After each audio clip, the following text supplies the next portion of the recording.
की बड़ी सुर्खियों का आइए नजर डालते हैं दिन भर की उन अहम खबरों पर जिन्होंने देश भर में हलचल मचा दी है, सुर्खियों में जगह बनाई। सबसे पहले बात करते हैं राजस्थान और गुजरात की, जहां आज पीएम मोदी ने दौरा किया। इस दौरान उन्होंने कई विकास परियोजनाओं की सौगात दी और जयपुर मेट्रो के फेज 2 का उद्घाटन किया। दूसरी बड़ी खबर उत्तर प्रदेश से है। आज लखनऊ में बीजेपी की बैठक थी जिसमें कई दिग्गज नेता शामिल हुए।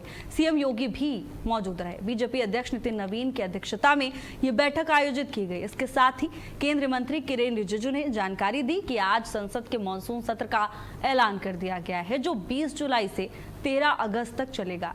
अब चौथी तस्वीर में बात करेंगे वैभव सूर्यवंशी की। वैभव ने इंटरनेशनल डेब्यू कर लिया है और सचिन तेंदुलकर का रिकॉर्ड भी तोड़ा है।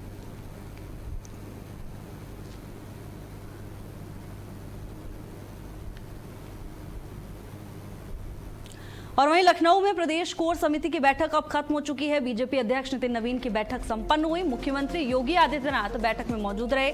साथ ही बैठक में बीजेपी के तमाम बड़े नेता भी मौजूद रहे हैं। 2027 के चुनाव को देखते हुए संगठन को धार देने में भारतीय जनता पार्टी जुटी हुई है और चुनाव के लिए सियासी रण के लिए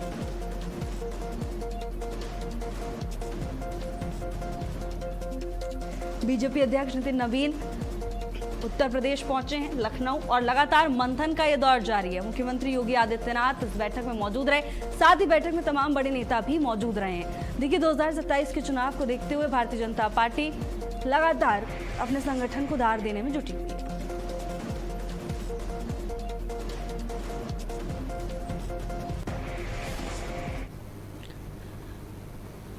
मुरादाबाद में आगामी कांवड़ यात्रा को लेकर जिला प्रशासन और पुलिस ने तैयारियां तेज कर दी हैं।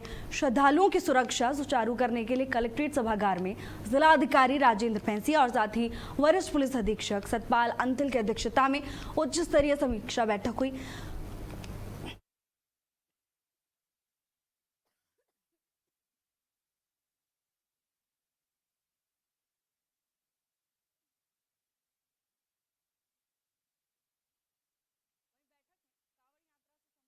व्यवस्थाओं की विस्तार से समीक्षा की गई। जिलाधिकारी ने अधिकारियों को निर्देश दिए हैं कि यात्रा के दौरान श्रद्धालुओं को किसी भी प्रकार की असुविधा ना हो।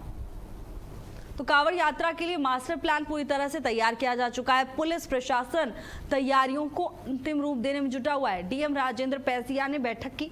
इस बैठक के दौरान तमाम जरूरी दिशा निर्देश दिए गए। कांवड़ यात्रा को लेकर प्रशासन पूरी तरह से अलर्ट मोड पर नजर आ रहा है। यात्रा के दौरान श्रद्धालुओं को किसी भी तरह की असुविधा ना हो, ये साफ निर्देश प्रशासनिक अधिकारियों की ओर से दिए गए। जिलाधिकारी ने अधिकारियों को साफ कहा है कि श्रद्धालुओं को समस्या नहीं आने चाहिए। जिलाधिकारी राजेंद्र पैंसिया और वरिष्ठ पुलिस अधीक्षक सतपाल अंतिल की अध्यक्षता में उच्च स्तरीय समीक्षा बैठक आयोजित की गई।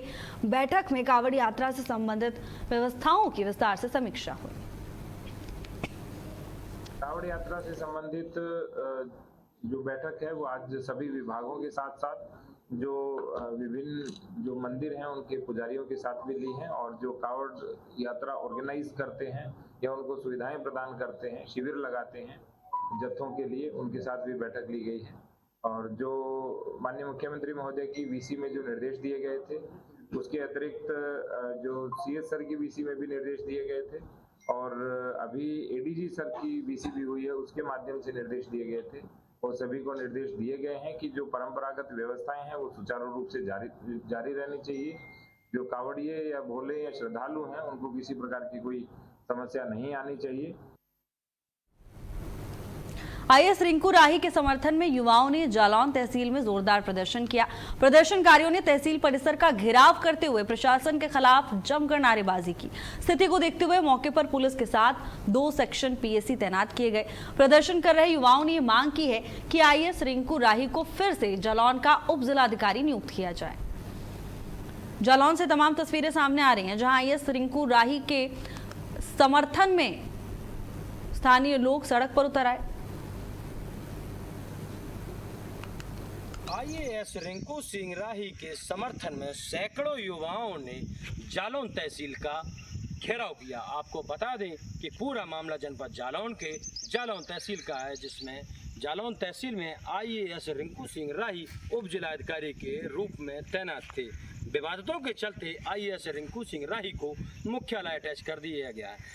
सैकड़ों युवाओं की धड़कन कहे जाने वाले रिंकू सिंह राही, या यूं कहें कि न्यायप्रिय अधिकारी कहे जाने वाले रिंकू सिंह राही की सैकड़ों युवाओं ने मांग रखी कि रिंकू सिंह राही को पुनः जालौन का उप जिलाधिकारी बनाया जाए। फिलहाल प्रशासन की ओर से कोई आधिकारिक घोषणा नहीं की गई है।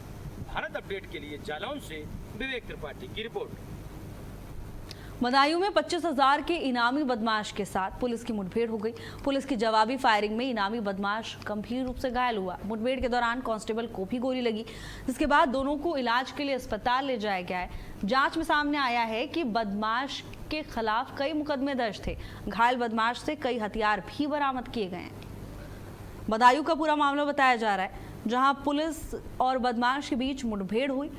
इस दौरान पुलिस का एक जवान भी घायल हुआ और साथ ही बदमाश के पैर में भी गोली लगी है। दोनों को इलाज के लिए अस्पताल ले जाया गया, जहां दोनों का उपचार किया जा रहा है।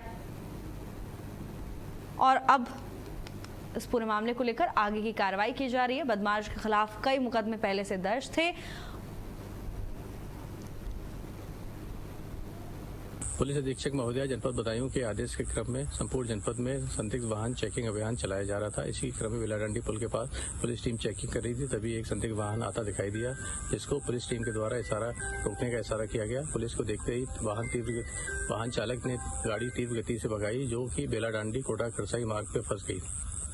पुलिस को आता देख गाड़ी में बैठे लोग भागने लगे तथा पुलिस के ऊपर फायरिंग की, जिसमें एक आरक्षी घायल हो गया। पुलिस के द्वारा आत्मरक्षा जवाबी फायरिंग की गई, जिसमें एक व्यक्ति के पैर में गोली लगी।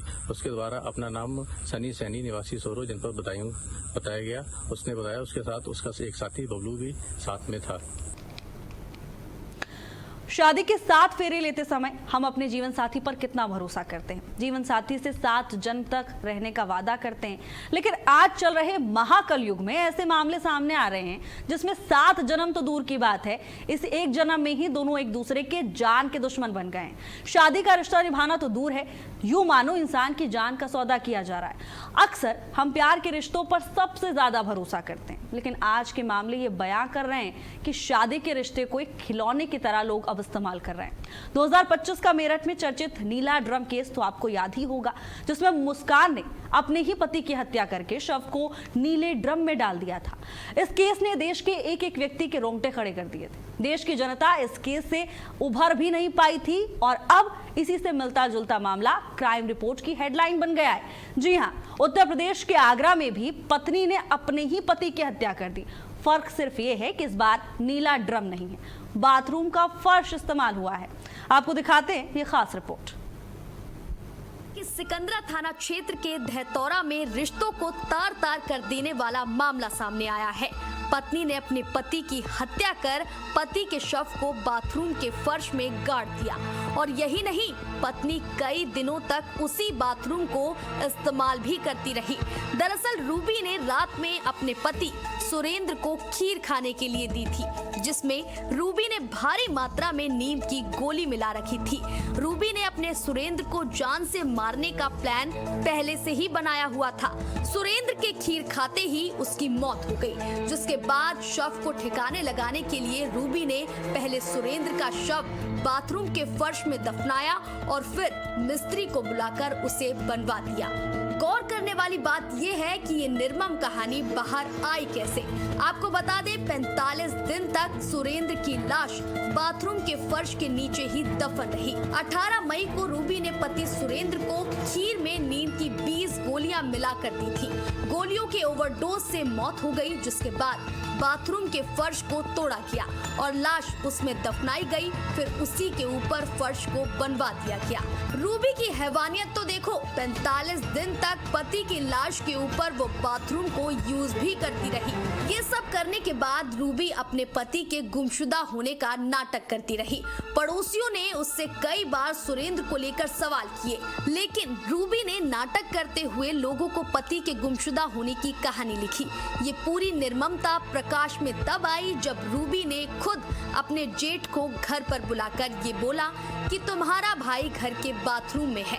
दरअसल बड़े भाई अनिल को बैंक स्टेटमेंट को देखकर शक पैदा हुआ था, जिसको लेकर कई बार अनिल ने पेंशन पर यूबी से सवाल किए। रूबी ने अनिल को घर पर बुलाकर अपनी करतूत बताई और कहा कि सुरेंद्र फर्श के 2 फीट नीचे है। ये करीबन 1.5 महीने से गुमशुदा की उसमें था। इसकी गुमशुदा की रिपोर्ट लेकर रखी थी 1.5 महीने से। भाई है? हाँ, मेरा खास छोटा भाई। अच्छा, उसके बाद क्या हुआ? उसके बाद ये है कि इसके वाइफ पर मुझे थोड़ा सा डाउट हुआ, जी क्योंकि ये बार बार में किसी न किसी बात पर लेकर झूठ बोलती थी। जी तो मैंने उसकी थोड़ी तहकीकात करी। तहकीकात करने के बाद में मैंने बैंक स्टेटमेंट्स वगैरह निकलवाए, इनके मांगे जो हैं। जी तो उसके आधार पर मैंने इससे करीब पूछा मैंने कि अगर तुझे कोई परेशानी है या किसी भी चीज़ से तू डर रही है या कोई तूने करा है या वो तुझसे कुछ कह के गया है तो मुझे बता, मैं तेरी मदद करूंगा। मैंने कि मैं तुझे कुछ नहीं होने दूंगा। मैं तू एक बार बस खाली मुझे बता तो दे कि मुझसे ये गलती हो गई है या मुझसे ये कह के गया है वो। लेकिन फिर उसने कल तक नहीं बताया। फिर आज मेरे पास में उसका कॉल आया कि आप घर आओ, तो मैं सुबह 6 बजे घर आया था इसके बाद। यहाँ पर? हाँ, यहाँ आपका भाई और आपकी हाँ, भाई की वाइफ है? ये मेरी भाई दोनों रहते हैं। अच्छा, अब उन्होंने फिर सुबह मुझे अपना कन्वेंस किया। मैंने उससे पूछा, मैंने कि कहाँ है? बोले यहीं है घर पे। मैंने घर पे कहाँ? बोले बाथरूम में। मैंने बाथरूम में जाके देखा लेकिन मुझे कुछ मिला नहीं। तो मैंने कहा कि बाथरूम में तो है नहीं। मैंने क्या बताना चाह रही है? बोली है बाथरूम में, लेकिन बाथरूम में जमीन के नीचे है। मैंने कि जमीन के नीचे, मैंने कि गाड़ दिया है? बोली हाँ। इस मामले को लेकर पड़ोसियों ने एक नया खुलासा किया है, जिसमें उन्होंने बताया कि सुरेंद्र शराब का आदी था। रूबी और सुरेंद्र के बीच अक्सर झगड़े होते रहते थे। शराब की वजह से पति ने डिलीवरी बॉय की नौकरी भी छोड़ दी थी। रूबी सिलाई का काम करके जो भी रुपए कमाती थी, सुरेंद्र वो भी उससे छीन लेता था। कई बार पड़ोसियों ने दोनों के बीच हस्तक्षेप किया, पर सुरेंद्र नहीं सुधरा। ठीक है, अपने काम से काम रखता था वो। अच्छा, किसी से कुछ ज्यादा वो नहीं करता। कितने समय से यहाँ पर रह रहे थे? बहुत दिन से रह रहे हो तो सही। इसकी बेचारी काम फाम हो, कपड़े वपड़े सी लेती। अच्छा, ये क्या काम करते थे? ये पता नहीं क्या काम करता था। अच्छा, ये नहीं पता। मुझे ये बता रहे थे कि ये नशा करता था, नशे की गोलियां भी खाता था। ये नहीं, हमें अच्छा, ऐसा कुछ नहीं था। घर बिगड़ना था जी, जी, समझेगा नहीं तो वो दोनों मियाँ भी ठीक थे। अच्छा, अब पता नहीं उसके नेचर कैसे खराब हो गए घरवाली के, जो इतना इनका कांड हो गया, समझेगा। नहीं तो घर में हम रहते हैं, भाई बंदी रहते हैं। कभी पड़ोस में इस तरह का विवाद आपने देखा इन लोगों में आपस में कि कभी मारपीट हुई हो, कभी इतना बड़ा भयंकर? दोनों मियाँ बीवी लड़ते थे ये। अच्छा जी, क्या बात बताते थे? पर लड़ने के पीछे क्या बात? नहीं, आपसे लड़ाई कर लेते मतलब बताते थे काम फाम के पीछे या वैसे कुछ? नहीं, वैसे बहुत प्रेम था उन दोनों में। अच्छा, हमारे से जब आदमी का टाइम आ जाता है उसमें करा खराब है, समझेगा। अच्छा वो बस्ती में रह रहा था सबसे, और ठीक है। नेचर कैसा था सुरेंद्र? सर, ये इसकी वाइफ करीबन 1.5 महीने से यहाँ पर ये बोलती आ रही है कि मतलब मेरा आदमी मतलब लापता है, कोई पता नहीं है। मगर इनके घर पे रोजाना का यही मैटर था। आई दिन इनके घर में लड़ाइयाँ होती थी। आदमी दारू पीने के चक्कर में अपनी वाइफ में मार लगाता था कि पैसे दे मुझे, कहीं से भी लाके पैसे दे। इस चक्कर में इन दोनों में आपस में काफी विवाद होता था। और आदमी की जो कंडीशन थी, वो कोई काम वाम करता नहीं था, कुछ करता नहीं था। सुना पहले डिलीवरी हुआ था? हाँ, डिलीवरी बॉय था। करीबन उसने 1.5 महीने उसने डिलीवरी बॉय का काम किया जोमेटो के अंदर, और उसके बाद में उसने वो काम जो करता था वो भी छोड़ दिया। उसने आगे कोई काम नहीं करता था। केवल ये करीब 1.5 महीने का मालूम पड़ा कि 1.5 महीने के बीच में वो लापता रहा। आज पुलिस ने क्या बरामद करा? पुलिस ने जब रूबी को गिरफ्तार किया तो वह बयान बदलने लगी, पुलिस को भटकाने लगी। आखिर में रूबी ने कबूला कि उसने ही पति की लाश को बाथरूम के फर्श में दफनाया है, और उसने ये कदम इसलिए उठाया क्योंकि वो सुरेंद्र के शराब पीने से परेशान थी। फिलहाल पुलिस इस मामले को एक लव एंगल के नजरिए से भी देख रही है और रूबी से पूछताछ जारी है।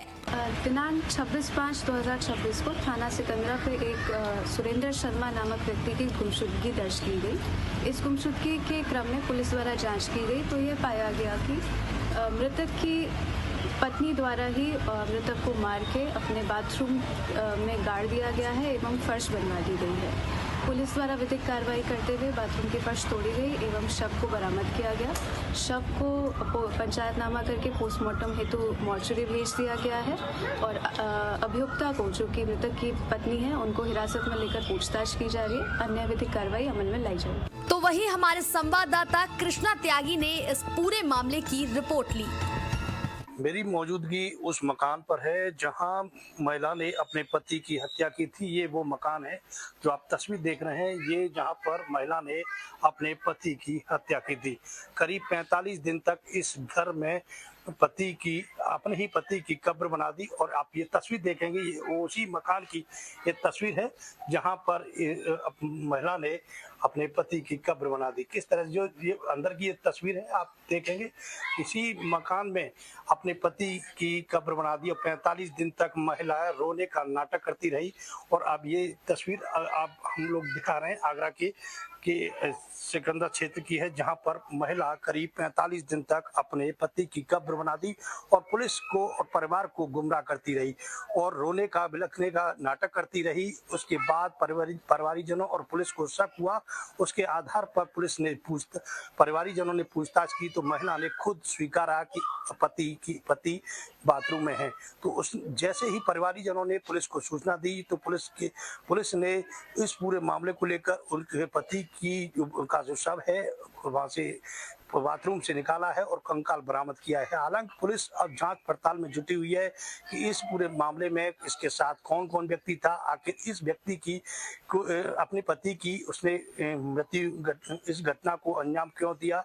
बताया यह जा रहा है कि उसकी पति से आए दिन मारपीट होती थी। पति नशे का आदी था, नशीली गोलियां खाता था, जिसके चलते आए दिन यहाँ गलियों में भी कई बार विवाद रहा, जिसके चलते लगातार इस तरह की घटना सामने आई। लेकिन अब पुलिस ने इस पूरे मामले को लेकर पुलिस महिला को हिरासत में लिया है, पूछताछ जारी है और उसके शव को फोरेंसिक जांच के लिए भेजा है। तमाम पहलू को लेकर आगरा पुलिस अब जांच पड़ताल कर रही है कि इस महिला ने इतनी बड़ी घटना को अंजाम देने के पीछे क्या वजह हो सकती है और कि इस महिला के साथ कौन कौन व्यक्ति इस पूरी घटना में शामिल है। तमाम पहलू को लेकर आगरा पुलिस जांच कर रही है। अब देखने वाली बात यह है कि इस पूरे मामले में कितने लोगों के नाम सामने आएंगे, ये देखने वाली बात होगी। आगरा से कृष्णा त्यागी, भारत अपडेट। चलिए बुलेटिन में आगे बढ़ेंगे अगली खबर के साथ। मामला झांसी का बताया जा रहा है, जहां तालाब के सौंदर्यीकरण के दौरान हंगामा हो गया। एक महिला जेसीबी पर चढ़ गई। महिला ने दावा किया कि उसे माता आई हैं और इस जगह दबा हुआ खजाना है। उसने खुदाई रोककर पहले खजाना निकालने की मांग की। महिला की बात सुनकर मौके पर भीड़ इकट्ठा हो गई। कुछ देर के लिए निर्माण कार्य भी रुक गया। मामले की जानकारी मिलने पर पहुंची पुलिस ने लोगों को समझाकर स्थिति को शांत कराया। पुलिस ने कुछ लोगों को हिरासत में भी लिया है और माहौल सामान्य होने के बाद तालाब के सौंदर्यीकरण का काम फिर से शुरू कर दिया गया। उत्तर प्रदेश के झांसी से एक हैरतअंगेज मामला सामने आया है, जहां एक महिला ने तालाब के सौंदर्यीकरण के दौरान हंगामा कर दिया। महिला ने दावा किया कि उसे माता आई है और महिला जेसीबी पर चढ़ गई।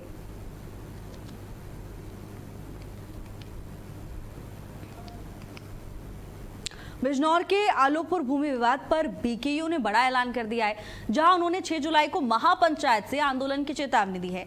भारतीय किसान यूनियन ने सांसद चंद्रशेखर और जिला प्रशासन के खिलाफ मोर्चा खोल दिया है। संगठन के राष्ट्रीय पदाधिकारियों ने आरोप लगाया कि पूरे प्रकरण में किसान परिवार के साथ अन्याय हो रहा है, राजनीतिक दबाव में कार्रवाई की जा रही है।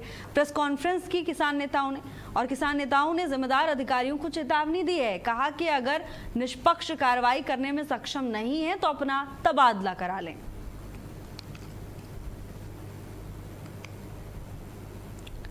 वहीं हरदोई के अतरौली थाना क्षेत्र में एक पेड़ के नीचे हाई स्कूल की एक छात्रा अचेत अवस्था में मिली, जिसके बाद इलाके में सनसनी फैल गई। मामले की जानकारी मिलने पर पुलिस मौके पर पहुंची। पुलिस ने छात्रा को तत्काल उपचार के लिए अस्पताल में भर्ती करवाया है। डॉक्टर्स ने पाया कि छात्रा के गले पर चोट के कई निशान हैं। सूचना पर अपर पुलिस अधीक्षक सुबोध गौतम ने मौके पर पहुंचकर साक्ष्य इकट्ठे किए। घटनास्थल के पास से एक आधार कार्ड, शराब की बोतल और अन्य सामान बरामद हुआ है। पुलिस कई पहलुओं से मामले की जांच कर रही है। छात्रा के पिता ने थाने में मुकदमा दर्ज करा दिया है। और वहीं मिर्जापुर में ऑपरेशन ऑल आउट के तहत थाना जिगना पुलिस ने बड़ी कार्रवाई करते हुए 20 किलो अवैध गांजे के साथ 2 आरोपियों को गिरफ्तार किया है। पुलिस ने तस्करी में प्रयोग हुई मोटरसाइकिल भी बरामद की है।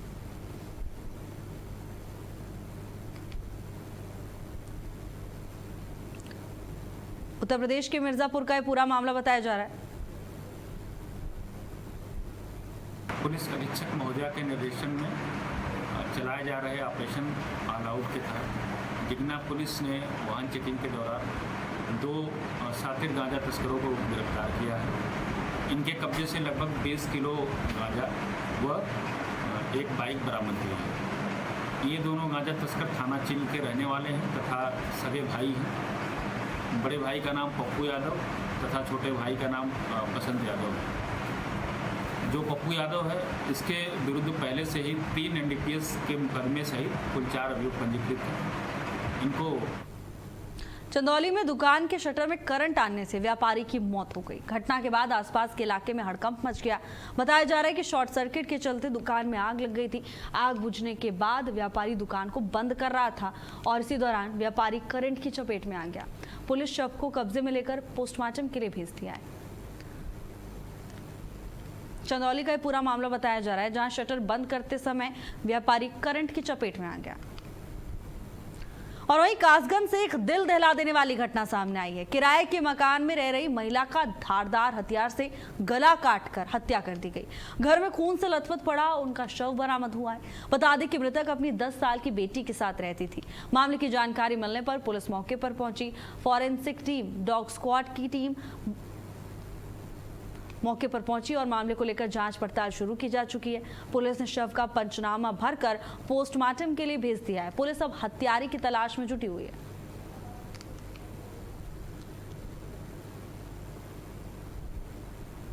वहीं अम्बेडकर नगर में एक युवक ने अपनी मंगेतर को फेशियल कराने के बहाने बुलाया और उस पर धारदार हथियार से हमला कर दिया। हमले में युवती गंभीर रूप से घायल हो गई, जिसे इलाज के लिए जिला अस्पताल ले जाया गया। बताया जा रहा है कि दोनों की शादी सिर्फ 2 दिन बाद ही होनी थी। घटना के बाद दोनों परिवारों में हड़कंप मच गया। मामले की जानकारी मिलते ही पुलिस मौके पर पहुंची। मामला दर्ज कर जांच शुरू की जा चुकी है। आरोपी की तलाश की जा रही है।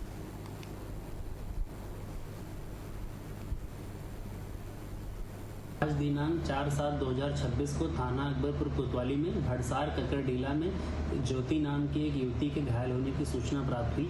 मौके पर थाने की पुलिस तत्काल पहुंची और जानकारी की तो ज्ञात हुआ ज्योति पुत्री करिया जो थाना मालीपुर क्षेत्र की रहने वाली हैं। इनका विवाह मृत्युंजय पुत्र राम उजागिर निवासी इब्राहिमपुर बेवाना के साथ तय हुआ था। आज सुबह करीब 10 बजे ज्योति अपने घर से मृत्युंजय के साथ अकबरपुर जा रही थी कि रास्ते में ग्राम भड़सार ककरडीला में खाली स्थान पर मृत्युंजय ने मोटरसाइकिल रोकी और हंसिये से ज्योति के ऊपर। वहीं चंदौली में खेलते समय 5 साल का मासूम नदी में गिर गया। डूबने से उसकी मौत हो गई। मामले की जानकारी मिलते ही पुलिस और ग्रामीण मौके पर पहुंचे। काफी प्रयास के बाद बच्चे को नदी से बाहर निकाला गया और अस्पताल ले जाया गया। डॉक्टर्स ने अस्पताल में बच्चे को मृत घोषित कर दिया। पुलिस ने शव को कब्जे में लेकर पोस्टमार्टम के लिए भेज दिया है और आगे की कार्रवाई जारी है।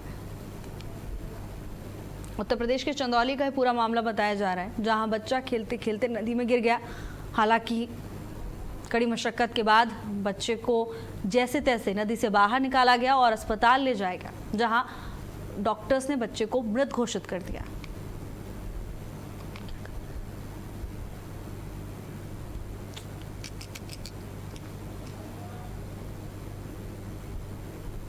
फिलहाल के लिए मेरे साथ बस इतना ही। देश और दुनिया की तमाम बड़ी खबरों के लिए देखते रहिए भारत अपडेट। नमस्कार।